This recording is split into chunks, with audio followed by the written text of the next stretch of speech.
If you're willing to change your thinking, you can change your life.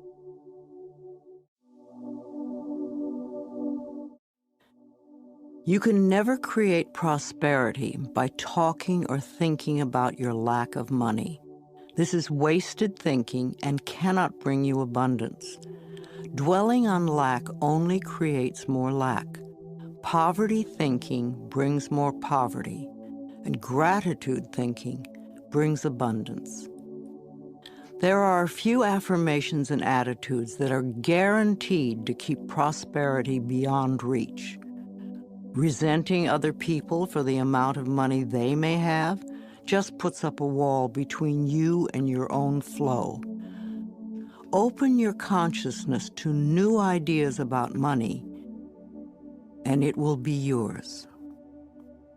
There is never enough money. Now that is a terrible affirmation to use. Also the one, money goes out faster than it comes in. This is poverty thinking of the worst kind. The universe can only respond to what you believe about yourself and about life.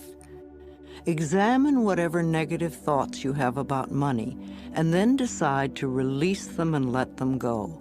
They have not served you well in the past and will not serve you well in the future. You can buy an occasional lottery ticket for fun, but do not put a lot of attention into winning the lottery and think it will solve your problems. This is scarcity thinking or poverty thinking and cannot bring lasting good into your life. Winning the lottery seldom brings positive changes into anyone's life. In fact, within 2 years, most lottery winners have lost almost all their winnings, have nothing to show for it, and are often worse off financially than before. If you think that winning the lottery will solve all of your problems, you are greatly mistaken, because it doesn't involve changing consciousness.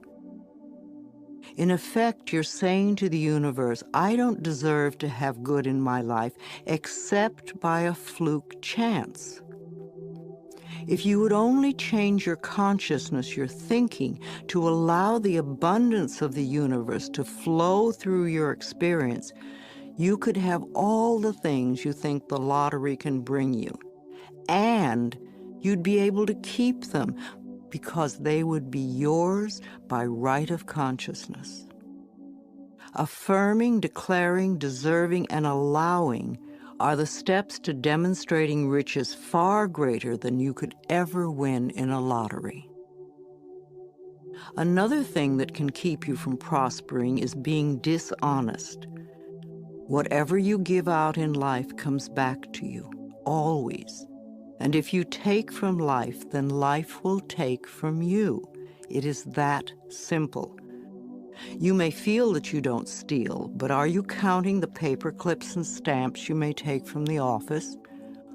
Or are you a person who steals time, or robs others of respect, or perhaps steals relationships?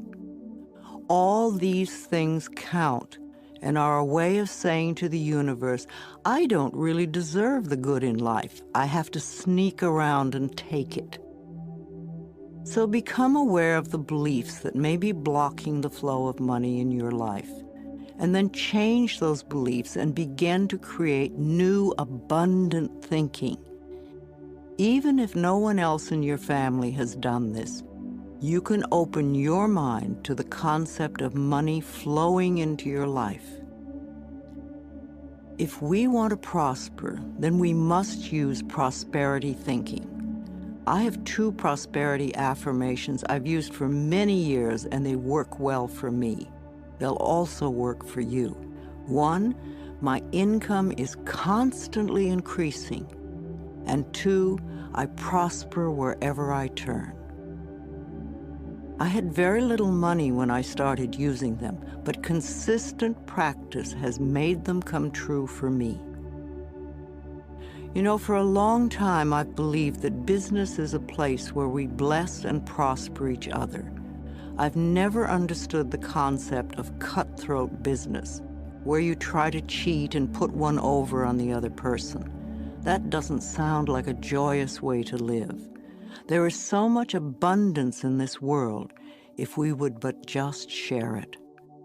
At Hay House, my publishing firm, we have always been honest, honorable, we live up to our word, we do our work well, and treat others with respect and generosity. When you live that way, it is impossible to keep the money away. The universe rewards you at every possible turn. Today, we have a fabulous reputation in the publishing world and so much business that we are turning it away. We do not want to grow so big that we lose the personal touch. Now, if I, an abused child who did not finish high school, can do it, so can you. Once a day, stand with your arms open wide and say with joy, I am open and receptive to all the good and abundance in the universe. And thank you, life. Life will hear you and respond. You can never express yourself creatively by talking or thinking about what a klutz you are. If you say, I have no creativity, then that is an affirmation that will be true for you for as long as you continue to use it. There is an innate creativity flowing in all of us, and if we let it out, it will surprise and delight us. We are all tapped into the creative flow of energy in the universe. Some of us express ourselves more creatively than others, but we all can do it. We all create our lives every day. Each of us has unique talents and abilities. Unfortunately, too many of us had well-meaning adults stifle that creativity when we were children. I had a teacher who told me I couldn't dance because I was too tall, and a friend was told he couldn't draw because he drew the wrong tree. It's also silly, but we were obedient children and believed the messages. But now you can go beyond them. Another false assumption is that you must be an artist to be creative. That is one form of creativity, and there are so many more. You are creating every moment of your life, from the most common, ordinary creations of new cells in your body, from choosing your emotional responses to your present job, to your bank account, to your relationships with friends, and to your very attitudes about yourself. It's all creativity. Also, you could be a really good bed maker. You could cook delicious food. You could do your job creatively. You could be creative in the garden, or you could be creative in the ways that you are kind to others. These are a few of the millions of ways of expressing yourself creatively. No matter how you choose to express yourself creatively, you want to have satisfaction and to be deeply fulfilled by all that you do. If you will allow it, you are divinely guided by Spirit at all times. Know that Spirit makes no mistakes. When there is a strong desire within you to express or create something, know that feeling is divine discontent. Our longing is our calling. No matter what it is, if we go with it, we will be guided, guarded, and assured of success. When a purpose or a path is laid before us, we have a choice to trust and go with it, or remain stuck in the fear. Trusting the perfection which resides within you is the key. I know it can be frightening. Everybody is afraid of something, but we can do it anyway. Remember, the universe loves you and wants you to succeed at everything you do. You are expressing yourself creatively every moment of the day. In fact, expressing yourself creatively is the only thing you do. You are being you in your own unique way, all the time. Knowing that, you can now release any mental beliefs that you are not creative and go for each and every project that comes to mind. And never think you're too old for anything.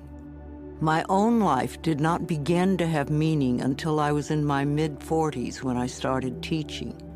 At 50, I began my publishing company on a very small scale. At 55, I ventured into the world of computers, taking classes and overcoming the fear of them. At 60, I had my first garden and have become an avid organic gardener who grows her own food. At 70, I entered a children's art class. And also in my 70s, I totally changed my handwriting. I became inspired by 𝗪𝗟𝗟𝗟𝗪, who wrote, "Your handwriting can change your life." At 75, I graduated to an adults art class and have started to sell my paintings. My current art teacher wants me to get involved with sculpture next. And at the same time, I took up yoga, and my body is making positive changes. A few months ago, at 76, I decided to stretch myself in areas that scared me, and I took up ballroom dancing. Now I'm taking several classes a week, and I'm fulfilling my childhood dream of learning to dance. I love to learn things I have not experienced. Who knows what I'll do in the future? But I know I will be doing my affirmations and expressing new creativity until the day I leave the planet.